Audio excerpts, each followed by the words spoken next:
우리 국민의 힘으로, 당원의 힘으로 반드시 바꿔봅시다. 존경하는 국민 여러분, 사랑하는 당원 동지 여러분, 안녕하십니까? 김종민입니다. 이번에 정권 재창출 반드시 해내야 합니다. 국민들은 민주당에게 180석이라는 큰 책임을 맡겨주셨습니다. 우리는 일 제대로 해서 국민의 믿음에 꼭 보답해야 합니다. 그러기 위해서는 이번에 정권 재창출 반드시 해야 합니다. 노무현 정부 임기 말을 기억합니다. 한나라당과 보수 언론은 물론이고 우리 당내에서도 참여정부 실패로 잃어버린 10년, 경제를 포기한 대통령 경포대, 이런 말이 공공연하게 돌아다녔습니다. 지금 돌아보면 부당한 정치 공격이었습니다. 그 공격에 참여정부와 노무현 대통령의 수많은 정책들이 속절없이 흔들려 버렸습니다. 2007년의 역사 다시 반복해서는 안 됩니다. 아무리 좋은 정책이 있어도, 아무리 좋은 생각이 있어도 정권 재창출하지 못하면 소용이 없습니다. 반드시 문재인 정부를 지켜야 합니다. 개혁과 진보의 길 반드시 지켜내야 합니다. 아직도 우리 사회는 기울어진 운동장입니다. 지난 70년 동안 기득권 세력이 50년 이상 권력을 잡았습니다. 수구 기득권 정치, 정치검찰, 편파 언론, 이런 특권과 반칙의 잔재가 아직 남아 있습니다. 이번에 정권 재창출해야 평평한 운동장, 기울어지지 않는 운동장을 만들 수 있습니다. 역사의 물줄기를 거꾸로 돌릴 수 없게 만들어야 합니다. 요즘 민주당 지지율이 떨어지면서 걱정하는 얘기가 많이 들립니다. 정권 재창출 되겠나? 2007년하고 비슷한 거 아니냐? 이렇게 말하는 사람도 있습니다. 그러나 국민들 마음이 떠난 건 아닙니다. 여러분들은 어느 회사에 투자해놓고 실적 안 좋다고 서너 달 만에 투자금 회수하시겠습니까? 우리 국민들 그렇게 가벼운 국민이 아닙니다. 코로나 위기와 경제 침체가 오랫동안 계속되고 있습니다. 국민을 실망시키는 몇 가지 악재도 겹쳤습니다. 무엇보다도 부동산 문제가 심각했습니다. 집값은 오르고 있고 정부 정책은 당장 그 효과가 나타나지 않고 있습니다. 국민들의 불안과 불신이 커졌습니다. 이런 것들이 모아져서 민주당에 경고를 보낸 것이라고 생각합니다.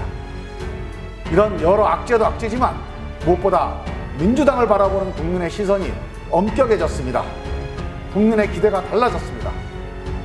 민주당은 이제 야당이 아닙니다. 소수 여당도 아닙니다. 180석 집권 여당입니다. 국민은 거기에 걸맞는 능력을 요구하고 있습니다. 거기에 걸맞는 자세를 요구하고 있습니다. 180석에 걸맞게 근본적인 개혁에 나서라. 성과를 내라.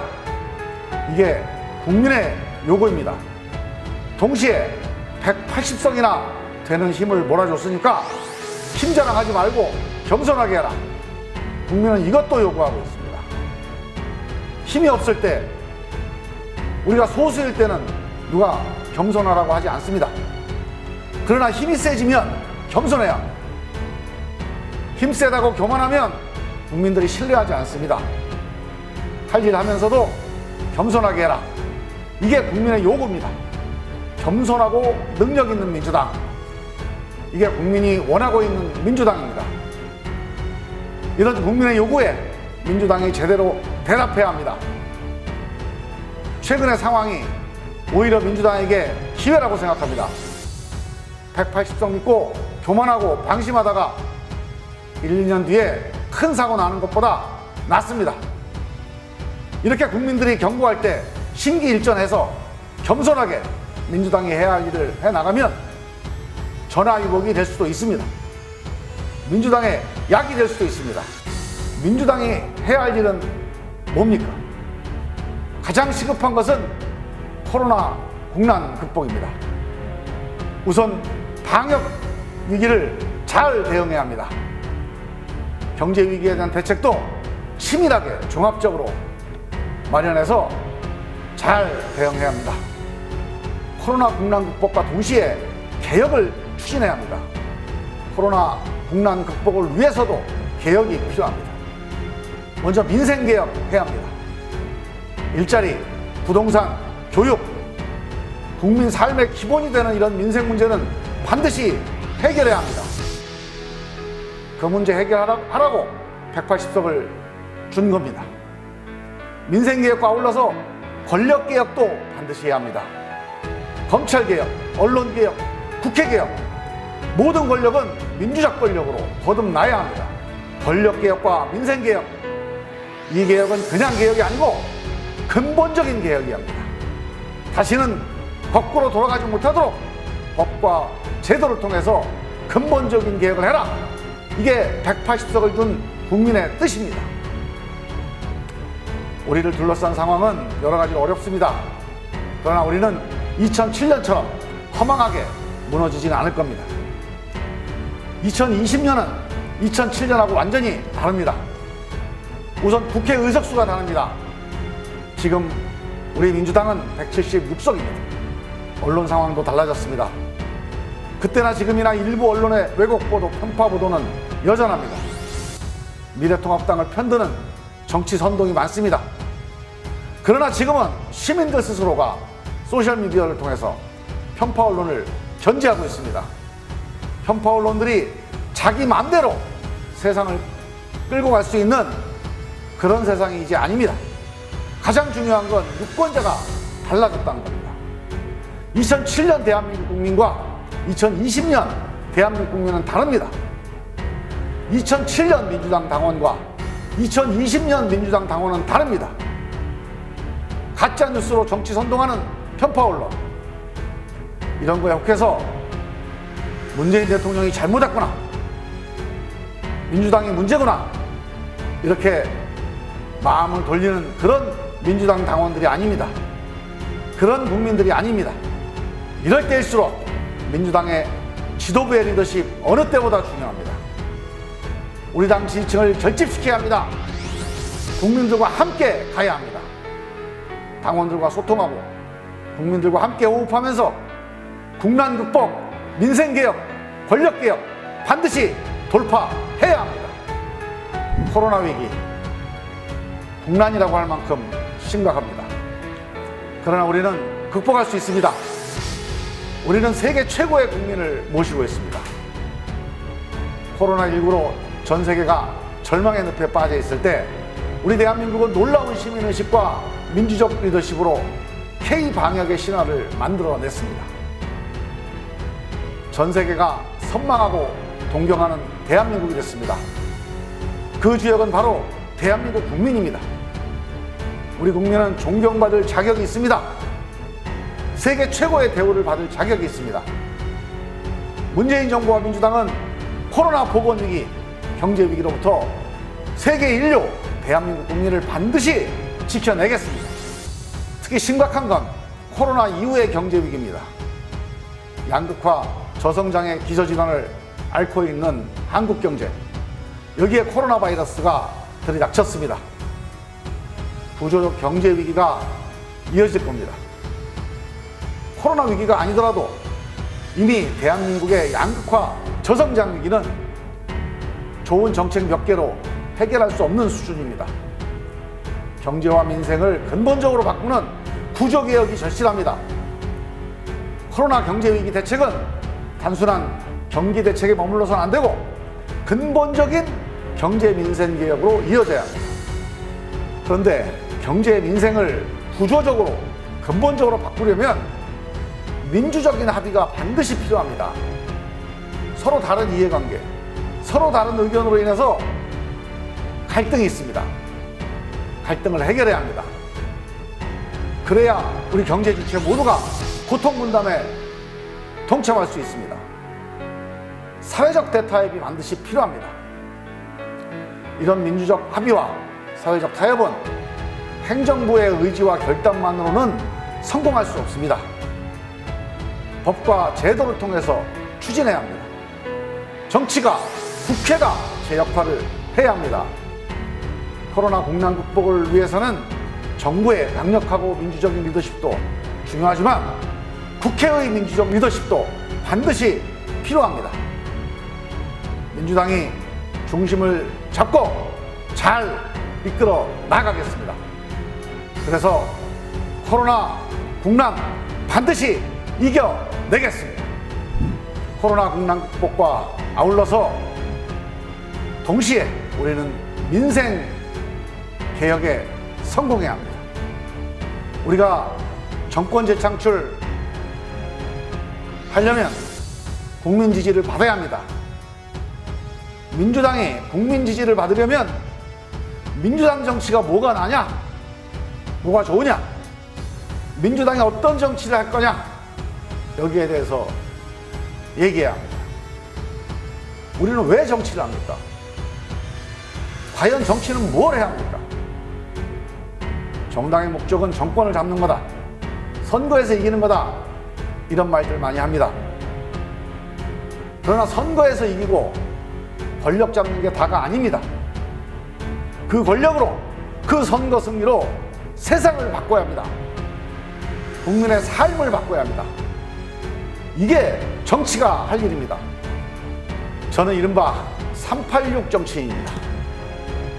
87년 6월 항쟁이 386 정치의 출발이었습니다. 그 후 30년이 흘렀습니다. 지난 30년 우리는 과연 성공했나? 우리 정치는 할 일 제대로 했나? 한번 돌아봅니다. 지난 30년 386 정치인은 국회의원이 되기도 했고 도지사, 시장, 장관이 되기도 했습니다. 정권 교체도 해봤습니다. 지방 권력도 잡아봤습니다. 국회 과반수도 얻었습니다. 근데 우리가 대한민국 국민의 삶을 얼마나 바꿨나? 우리는 이 질문에 대답해야 합니다. 국민들이 단지 대통령 직선제 하나 하자고 6월 항쟁을 한 게 아닙니다. 국민들이 단지 국정농단 정권 심판하자고 촛불 항쟁을 한 건 아닙니다. 제대로 된 민주공화국 만들기 위해서 새로운 대한민국, 나라다운 나라 만들어보자. 그래서 우리 국민의 삶을 한번 바꿔보자. 그래서 싸운 겁니다. 경제는 발전했고 국민소득은 3만 불로 늘어났습니다. 그런데 우리 국민의 삶, 민생은 어떻습니까? 기본적인 민생, 일자리, 부동산, 교육, 지난 30년 동안 얼마나 달라졌습니까? 아무리 우리가 선거에서 이기고 정권 교체를 하고 국회 과반수를 얻어도 국민의 삶을 바꿔내지 못하면 우리 정치는 실패한 겁니다. 정권은 바뀌고 경제는 발전했지만 민생은 여전히 힘들다. 일자리, 부동산, 교육 여전히 어렵다. 이게 문제의 핵심입니다. 2020년 오늘 대한민국 문제의 본질입니다. 지난 30년 동안 민생은 얼마나 달라졌는지 한번 보겠습니다. 일자리 현실 더 어려워졌습니다. 청년 실업률이 1996년에 4.6%였는데 지난해 8.9%입니다. 대기업과 중소기업, 정규직과 비정규직 양극화 더 심해졌습니다. 1990년 중소기업 노동자 임금은 대기업 노동자 임금의 80% 수준이었습니다. 그러나 30년 지난 지금 58%입니다. 특히 5인 미만의 영세 소기업은 대기업의 40% 수준입니다. 임금만이 아니고 노동복지의 양극화, 안전의 양극화 더 심각합니다. 1990년 산업재해로 죽은 노동자 수가 한 해 2,236명, 30년이 지난 2018년 2,142명, 대부분이 중소기업, 영세, 소기업 작업장의 노동자들입니다. 부동산 문제는 어떻습니까? 서울에서 중산층이 집을 마련하는데 2008년에는 12년이 걸렸다고 합니다. 지난해 12월 기준으로 14.5년이 걸린다고 합니다. 대한민국 땅값 지난 20년 사이에 4배로 뛰었습니다. 7,300조가 올랐습니다. 근데 같은 기간에 GDP 상승액보다 5배나 큽니다, 이게.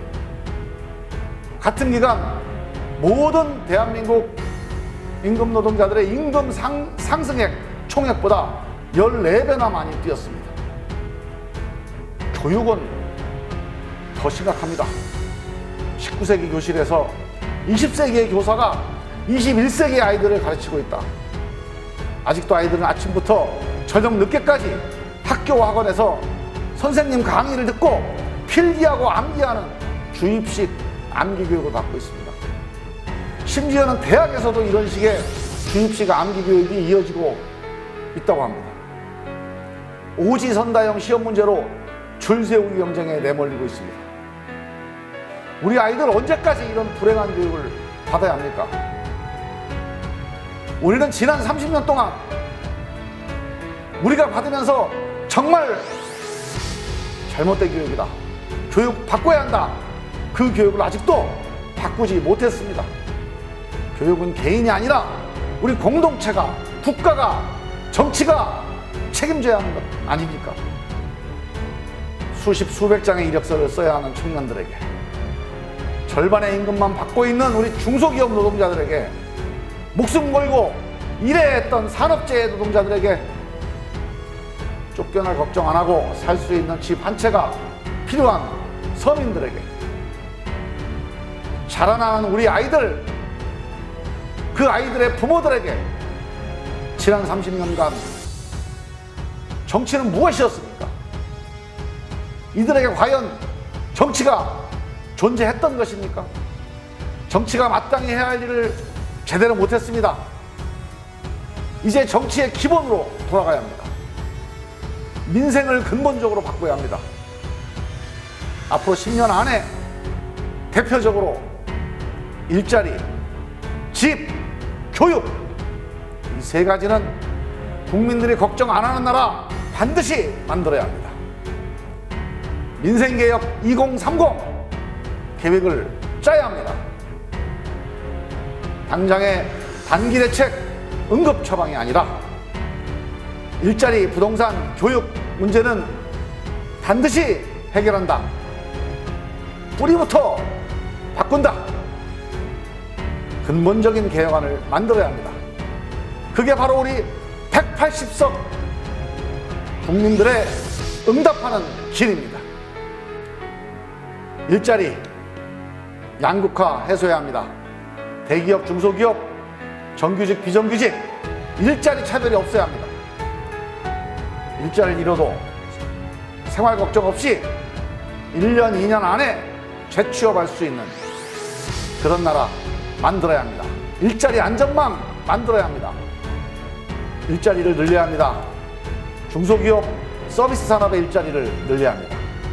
특히 청년 일자리 창출이야말로 최고의 국가 경쟁력입니다. 가장 강력한 복지입니다. 20대 국회 때 독일과 프랑스, 유럽의 현장을 여러 차례 방문했습니다. 독일은 현재 청년 완전 고용에 가까울 정도로 청년 취업률이 높습니다. K방역의 선도국가인 대한민국도 할 수 있습니다.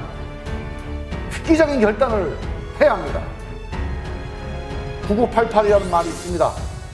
기업의 99%가, 일자리의 88%가 중소기업이라는 말입니다. 혁신 중소기업을 키워야 합니다. 일자리 문제의 가장 중요한 해법은 바로 여기에 있습니다. 부동산 문제, 집 문제도 이제 근본적인 해결책이 필요합니다. 자기 집이든 임대든 자기 소득 수준에 맞는 집에서 평생 쫓겨날 걱정 없이 살 수 있어야 합니다. 의식주 아닙니까? 의식주. 가장 기본적인 문제입니다. 이렇게 되려면 궁극적으로는 땅 문제를 해결해야 합니다. 땅에 투자하는 것보다 기업에 투자하는 게 수익이 높아야 합니다. 땅보다 사람이 흘리는 땀이 더 대접받는 사회로 가야 합니다. 이게 정상적인 시장 경제입니다. 교육도 달라져야 합니다. 이제 시간이 얼마 없습니다. 교육 철학, 교육 내용, 교육 방식 모든 것을 바꿔야 합니다. 지식을 일방적으로 주입하고 암기하는 가짜 교육 과감하게 혁파해야 합니다. 체력과 감수성, 인격과 사회성, 생각하는 힘과 문제 해결의 경험, 이런 거를 키우는 게 진짜 교육입니다. 이 진짜 교육으로 가야 합니다. 우리가 국민소득 3만 불이라고 합니다. 국민소득은 늘어났는데 왜 국민들의 민생은 아직도 어려우냐? 이번 새로 출범하는 민주당 지도부, 이 질문에 반드시 대답을 내놔야 합니다. 이제 대한민국에서 일자리 문제, 부동산 문제, 교육 문제는 10년 안에 해결되겠다, 이런 믿음을 국민들이 확실하게 갖도록 만듭시다. 그래야 투기꾼들이 마음이 떠납니다. 대한민국 이제 좋은 시절 다 갔다, 부동산으로 돈 버는 시대 다 갔다, 이렇게 강력한 메시지를 줄 수 있어야 합니다. 일자리, 교육 마찬가지입니다. 그래야 국민들이 180석을 준 보람이 있지 않겠습니까? 거꾸로 돌이킬 수 없는 근본 개혁을 하려면 법과 제도를 바꿔야 합니다. 국민들 동의를 얻고 야당도 설득해서 국회에서 법으로, 제도로 도장을 찍어버립시다. 법을 바꾸는 국회는 늘 기득권 다수파였습니다. 그래서 대결 국회, 교착 국회였습니다. 이제 달라졌습니다. 이제 국회도 확실한 개혁 과반수가 만들어졌습니다. 180석 민주당은 헌정사상 획기적 사건입니다. 결정이 가능한 국회, 개혁이 가능한 국회가 된 것입니다. 180석 국회는 일을 할 수 있는 국회입니다. 이제는 기득권 세력 때문에 개혁을 못했다, 이제 이런 얘기하기 어렵습니다. 180석 우리 민주당이 국민과 소통하고 국민의 지혜를 모아서 근본적인 대답, 현장에 먹힐 수 있는 대답 만들어 냅시다. 당장 효과가 나지 않더라도 이게 문제를 근본적으로 해결하는 길이다, 이 방향이 옳다, 그러면 국민들은 함께 해줄 것입니다. 민주당에 투자한 국민들이 기다려줄 것이고 지지해줄 것입니다. 코로나 국난 극복과 함께 근본적인 민생개혁의 길, 국민을 믿고 담대하게 갑시다. 이 길이 6월 항쟁을 완성하는 길입니다. 이 길이 촛불항쟁을 완성하는 길입니다. 저 같은 386 정치인이 국민에게 보답하는 길입니다. 권력개혁해야 합니다. 국난 극복을 위해서도, 민생개혁을 위해서도 권력개혁 반드시 필요합니다. 대한민국 모든 권력을 민주적 권력으로 개혁해야 합니다. 권력개혁이 뭐냐? 민주주의 제대로 하는 겁니다. 헌법 1조 2항 모든 권력은 국민으로부터 나온다. 맞습니다. 권력의 주인은 국민입니다. 국회 권력, 대통령 권력, 법원 권력, 검찰 권력, 언론 권력, 어떤 권력이든 자기가 주인 행세하면 특권이고 반칙입니다. 특권과 반칙 버리고 국민이 맡긴 임무에 충실해야 합니다. 검찰은 검찰의 일, 경찰은 경찰의 일에 충실하고, 국회는 국회의 일, 정부는 정부의 일에 충실하는 것, 이게 권력개혁입니다. 제가 검찰개혁, 정치개혁한다고 20대 국회에서 엄청 뛰어다녔습니다. 격려하시는 분도 엄청나게 많고 성원도 뜨거웠습니다.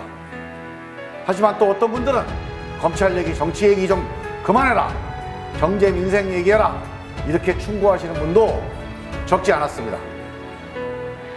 그때마다 잘 말씀드렸습니다. 권력개혁해야 경제 민생 살릴 수 있습니다. 검찰개혁, 검찰이 미워서 하는 게 아닙니다. 마음에 안 들면 가혹하게 수사하고 가까운 사람은 봐주고, 이런 검찰 안 됩니다. 이건 반칙입니다. 검찰과 언론, 특권과 반칙 위에서 내려와야 합니다. 우리 대한민국의 어떤 권력도 스스로 주인 행세하면서 마음대로 특권과 반칙, 편파, 불공정 안 됩니다. 불공정 검찰, 편파 언론 개혁해야 합니다. 국회도 개혁해야 합니다. 쌈박질하고 발목 잡는 국회 아닙니다. 우리 사회 갈등을 해소하고 중장기 국가 전략, 국정 방향을 제시하는 국회가 돼야 합니다. 경제, 민생이 더 중요하지 않냐? 그런 분들 말씀하실 때마다 맞습니다. 경제, 민생 더 중요합니다. 그러나 꼭 드리고 싶은 말씀이 있습니다. 민주주의 얘기 그만하고 이제 민생 얘기하자. 민주주의가 밥 먹여주냐? 이렇게 말씀하십니다. 예, 민주주의가 밥 먹여줍니다. 민주주의 잘해야 선진국 됩니다. 대한민국 국민소득 3만 불 민주주의 때문에 만들어진 것입니다. 만일 민주주의가 아니었다면 우리는 남미, 동남아시아처럼 됐을 겁니다. 우리가 유럽이나 미국처럼 OECD 국가가 된 것은 다 민주주의 했기 때문입니다. 민주주의 잘해야 경제도 살리고 민생도 살립니다. 이게 진실입니다. 경제개혁, 민생개혁 하려면 이해가 서로 충돌합니다. 갈등이 생깁니다. 인천국제공항 비정규직 노동자들 정규직으로 바꾸는 거 이거 좋은 거 아닙니까? 우리 전월세 임대차 대도 바꾸는 거 이거 우리 전월세 사는 임차인들한테 필요한 거 아닙니까? 근데 반대가 있습니다. 충돌이 있습니다. 갈등이 있습니다. 원래 이 경제나 민생이라고 하는 것이 이렇게 이해관계가 충돌하고 갈등이 있는 겁니다. 그래서 이 경제, 민생 개혁하려면 갈등을 조정해야 합니다. 이 경제 주체들이 고통 분담을 해야 합니다. 그래서 민주적 합의를 만들어내야 합니다. 이런 민주적 합의가 이루어지지 않으면 개혁을 할 수가 없습니다. 옛날 권위주의 정권 때는 가능했지만 이제는 안 됩니다. 민주공화국입니다. 민주공화국의 권력은 총칼, 돈, 조직, 정보 이런 데서 나오는 게 아닙니다. 주권자들의 민주적 합의 이게 유일한 권력입니다. 이 민주적 합의를 위해서는 우리 국민들이 내 생각하고 좀 달라도 내가 손해보더라도 승복하자 이런 마음이 일어나야 됩니다. 내가 손해보더라도 국회에서 결정한 거니까 검찰에서 법원에서 결정한 거니까 믿고 승복하자 이런 마음이 일어나야 합니다. 내 생각과 다르지만 언론에서 나온 거니까 사실일 거다 이게 가능해야 합니다. 그런데 권력이 신뢰받지 못하면 국민들이 승복하지 않습니다. 민주적 합의가 만들어지지 않습니다. 대한민국 힘 있는 권력들, 국회, 정부, 검찰, 법원, 언론 이 권력들이 스스로 주인 행세하면서 특권, 반칙 위에 서서 불공정, 편파 그렇게 권력을 휘두르면 우리 국민들도 자기가 손해보는 결정에 승복 안 합니다. 민생개혁을 위한 민주적 합의 이뤄낼 수 없습니다. 코로나 국난 극복도 민주주의 잘해야 성공할 수 있습니다. 예산만 가지고 해결되는 문제가 아닙니다. 양극화, 저출산, 고령화, 4차 산업혁명, 기후변화 우리 경제가 안고 있는 이 수많은 도전 여기에 코로나 바이러스가 합쳐져서 대한민국의 근본적인 구조적인 경제 위기가 올 겁니다. 근본 대책이 필요합니다. 그 근본 대책을 추진하다 보면 서로 이해관계가 충돌할 것이고 갈등이 생길 겁니다. 1997년 IMF 때를 생각해 봅시다. 금모으기 운동을 기억하실 겁니다. 우리는 금모으기 운동을 통해서 국난 극복의 힘을 모았습니다. 이게 어떻게 가능했냐? 김대중 정부 민주적 정부가 들어서면서 정부에 대한 신뢰, 대통령에 대한 신뢰가 있었기 때문에 가능했던 겁니다. 권력에 대한 신뢰가 있어야 국난을 극복할 수가 있습니다. 그래서 권력개혁을 외치는 겁니다. 검찰개혁, 언론개혁, 국회개혁 외치는 겁니다. 민주주의를 위한, 민주적 권력을 위한 우리 민주당의 노력이 국난 극복, 민생개혁의 디딤돌이 될 겁니다. 자부심을 갖고 밀고 나가야 합니다. 반드시 권력개혁 이뤄냅시다. 노무현 대통령, 문재인 대통령의 약속입니다. 촛불 민심이 문재인 정부에 부여한 사명입니다. 민주당이 앞장서겠습니다. 함께 바꿔냅시다. 분권 발전의 물줄기도 다시 살려야 합니다. 노무현 정부 이후 멈춰서 있던 국가 균형 발전, 분권 발전의 물줄기 이제 시간이 없습니다. 다시 살려내야 합니다. 대한민국은 분권 국가로 가야 합니다. 수도권이 인구의 절반, 국회의석의 절반을 넘기 전에 이 불균형을 바로잡아야 한다. 15년 전에 노무현 대통령이 말씀하신 정부였습니다. 이미 넘어섰습니다. 참여정부 때 주춤하던 수도권 집중도 이제 50%가 넘었습니다. 우리 대한민국 인구의 절반 이상이 11%가 되는, 면적의 11%가 되는 수도권에 집중해 있습니다.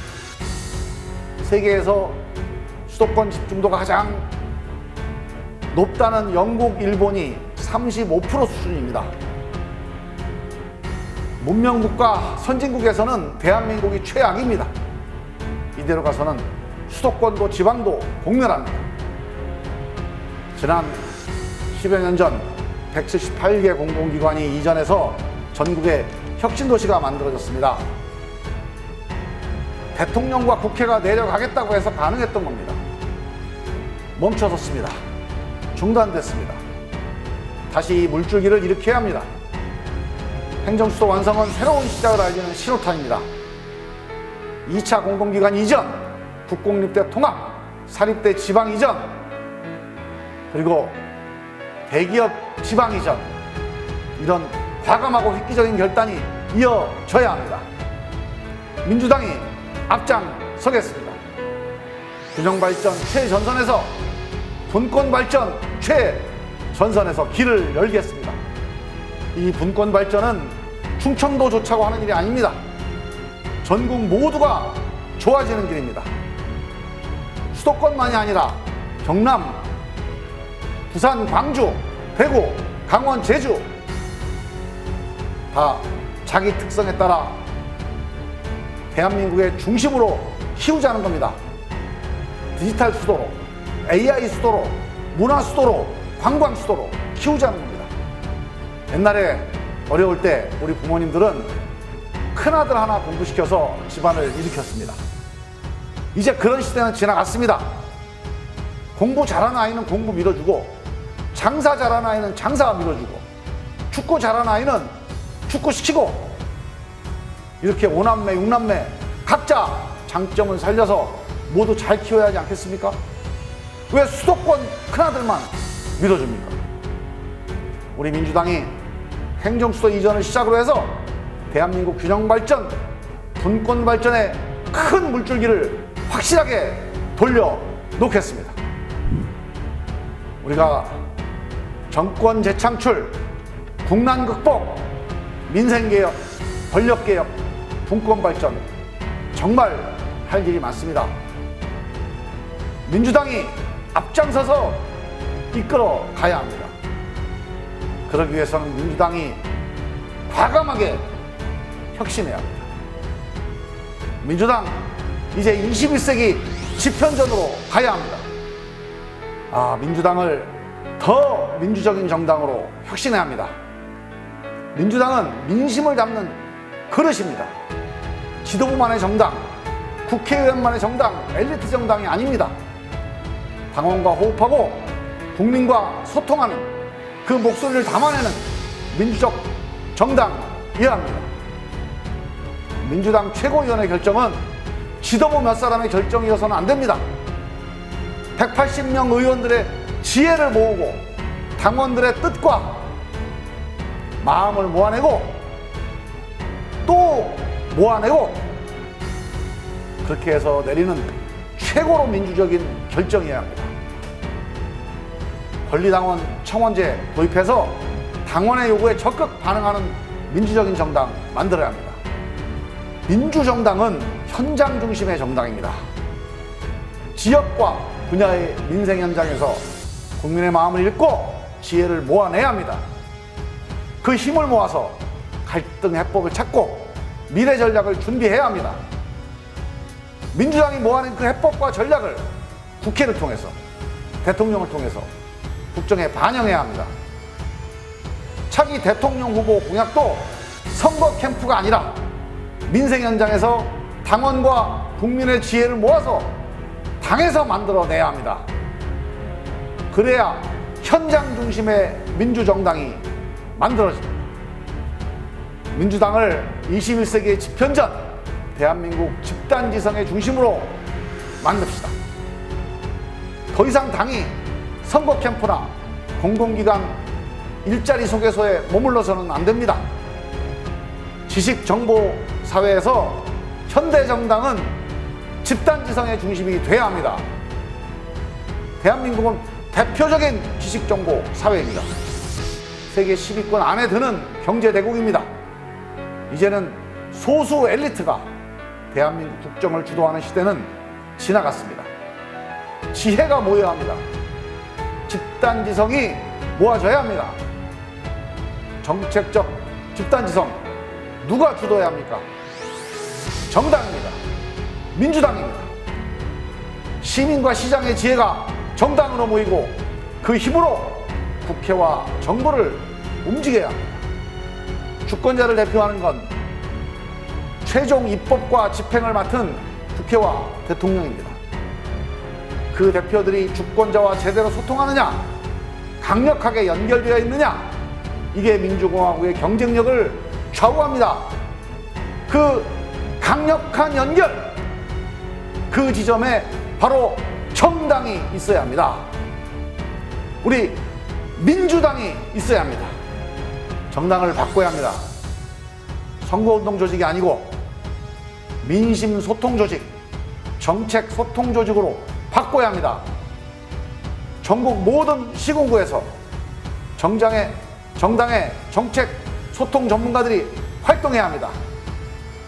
우리 사회 각 분야에서 정당의 정책 소통 전문가들이 활동해야 합니다. 선거 때만 활동하는 게 아니라 4년 내내 365일 지역과 분야에서 민심과 소통해야 합니다. 그렇게 소통하는 민심 전문가가, 직업적인 민심 전문가가 우리 민주당에 한 1000명 있어야 합니다. 그 소통의 결과로 정당 정책을 만들어야 합니다. 그 소통의 결과를 의원들을 통해 국회와 지방의회에 반영시켜야 합니다.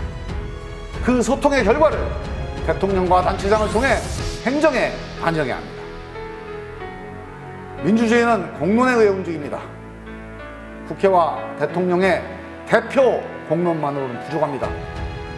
엘리트 공론으로 흐를 위험이 있습니다.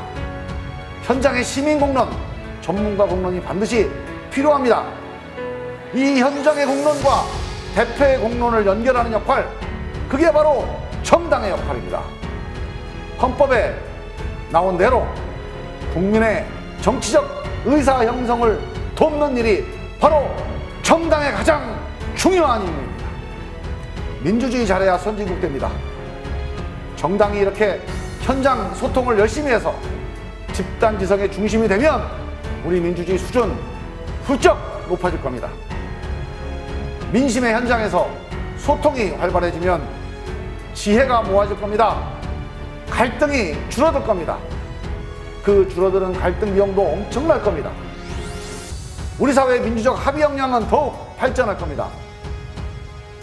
21세기 시민 역량 정말 획기적으로 발전했습니다.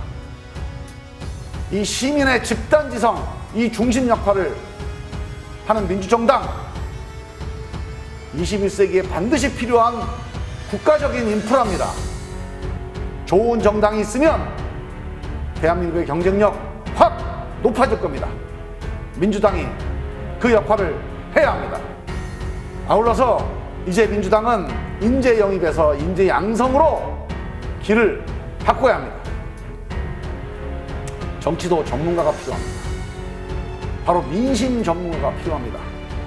소통의 전문가, 정책의 전문가, 갈등 조정의 전문가가 필요합니다.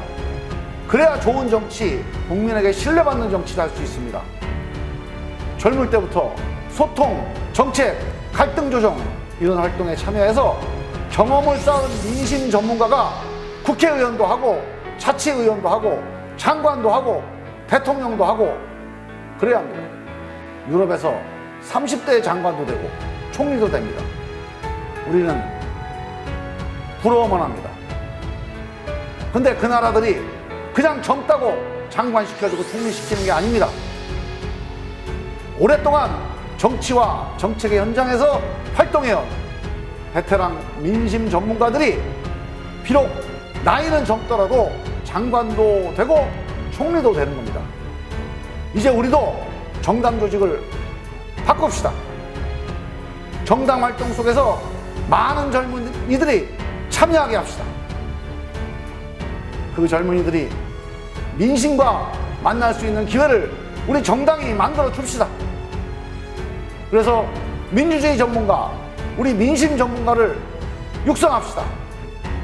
그들이 우리 민주당의 중심이 되도록 세워냅시다. 저는 진심으로 국민 여러분과 당원 여러분이 존경스럽고 자랑스럽습니다. 동시에 두렵습니다. 민주당이 과반 의석을 훨씬 넘는 거대 여당이 됐지만 언제라도 잘못하면 국민 여러분과 당원 여러분의 심판을 받을 겁니다. 이 두려움을 임기 내내 간직하겠습니다. 제20대 국회에서 당에서 필요할 때 최전선에서 뛰었습니다. 이제 자랑스러운 민주당의 최고위원으로 정권 재창출의 최전선에서 개혁과 진보의 최전선에서 민주당 혁신 최전선에서 다시 뛰겠습니다. 존경하는 국민 여러분, 사랑하는 당원 동지 여러분, 제가 정치하면서 늘 떠나지 않는 말이 있습니다. 2007년 임기 마지막 해 노무현 대통령께서 하신 말씀입니다. 대통령 한번 해보려고 정치 시작한 게 아니다. 한국 정치의 물줄기를 한번 바꿔보고 싶었다. 동서통합, 국민 통합을 위해서 정치했는데 정치하면서 대한민국이 더 갈라진 거 아니냐. 대통령은 했지만 한국 정치를 바꾸지는 못한 것 같다. 그러나 역사는 이어달리기다. 나는 성공하지 못했지만 언젠가는 제대로 된 민주주의 반드시 이루어질 거다. 이 말씀이 떠나질 않습니다. 한국 정치의 물줄기를 바꿔보고 싶은 꿈, 이게 어찌 노무현만의 꿈이겠습니까? 김대중의 꿈이고 문재인의 꿈이고 대한민국 국민의 꿈입니다. 대통령이 돼서도 바꾸지 못했다고 하는 그 정치, 우리 국민의 힘으로, 당원의 힘으로 반드시 바꿔봅시다. 최선을 다하겠습니다. 동지 여러분, 함께 바꿉시다. 감사합니다.